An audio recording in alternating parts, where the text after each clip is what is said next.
Hey, and welcome to the last day of the trimester, Thursday. Before we get into today, if you haven't turned in your summative in mine or Miss Mass's class, please do so. And if you have, thank you for doing that. And today is another preview of what you'll be starting to do next week in your new unit. So the warm-up is, what was your favorite topic or lesson from trimester 1, Global Studies? And if you truly can't think of anything, try to think of, if you could choose a topic for trimester 2, what would it be? So if you got to choose what we were learning about, what would it be? Try to think of at least a good answer for one of those. And then the video and discussion. So today's activity will be pretty short.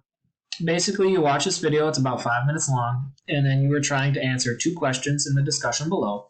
The first being, how are Twitter, China, the NBA, and protests connected? If you'll remember from yesterday, you had to do a bubble chart on all 4 of those, and you might have been thinking to yourself, why are these together? This is very strange.